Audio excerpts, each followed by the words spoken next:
What's up everybody, this is Dallas Stone here, and today I'm going to be doing a Marmoset Toolbag 3 tutorial, and this is a quick start basic tutorial. Marmoset's a pretty simple program to use, but if it's your first time, you might need a little bit of guidance to see where things are. So the first thing I'm going to do here is so this is a new scene, right? And the first thing that I normally always do is I always select what sky or background I wanna use. So I'm going to change the mode here to sky, so you can see the sky. If you hold Alt and you left click drag, you can kind of move around the environment or the sky. You can go to presets, you can change all to whichever scene you want, the lighting situation that you'd like to put your asset in. For me, I'm gonna go with the Pesa courtyard today, and for me, I personally like this is blurred sky. I like the ambient sky. Essentially just takes the lighting of the environment and just kind of gives you the light and the colors, right, as your background. So there you go, I've set the background. And the next thing that you want to do is you want to import your assets. So you can just click on this cube here to import your model. I'm going to import an older asset that I've done. It's a little sword that I created, and I have two materials here. I only need one, so I'm just going to delete this that came in with my Maya file or my OBJ file, and you're gonna see this is my asset here. Okay, so I'm gonna select my asset, and you're gonna see that it has this material linked up to it. So I'm gonna start putting in the textures. So I'm gonna go here, I'm going to find my normal map texture. I'm going to put my roughness into the gloss here. I'm going to albedo, I'm going to put my base color. Reflectivity, I'm going to put my metallic. So there you go. And for my gloss, to make it look correct, you need to invert your gloss if you're using roughness. Okay, so there you go. And I'm gonna kind of just play around with these settings here. I'm gonna play around with the horizon smoothing. So there you go. So now I have my material on my asset, and so that's PBR material setup. Now I'm gonna go quickly into the main camera, and I'm just gonna play around with the main camera. So you can change your field of view here. You can change your focus. You can do lots of fun things here.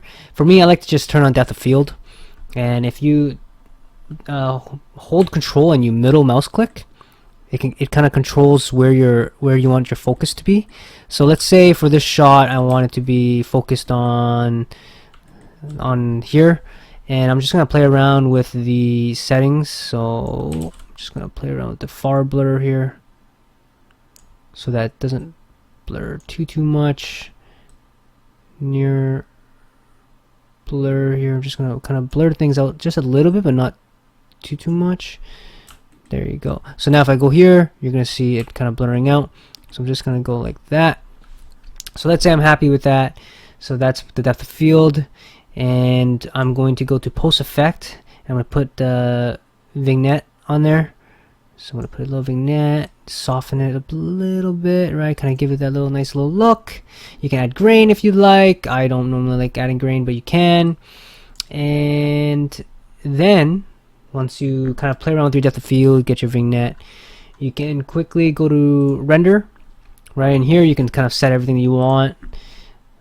You can turn on wireframe, right? And you can kind of choose what color you want your wireframe to be. That's pretty handy. And I mean, for me, I'm not going to do that, but you can do that here. Local reflections, I'm going to turn on local reflections. Ambient occlusion if you want, high res shadows if you want. I'm going to turn those off because it's not really going to do anything for me. I'm going to turn on I'm going to enable global illumination, and then you can also put the watermark here. A lot of you see this a lot in like ArtStation stuff like that.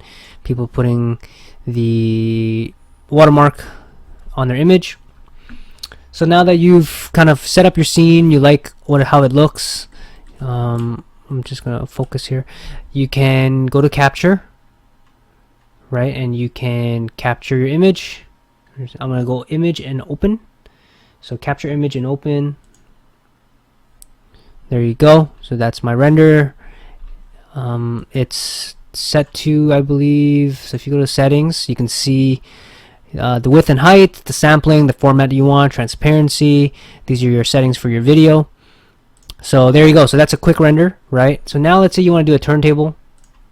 So I added a turntable. I'm going to add the asset into the turntable. So how I did that was I just dragged the asset into turntable 1, and I just enable it. Spin speed, sure.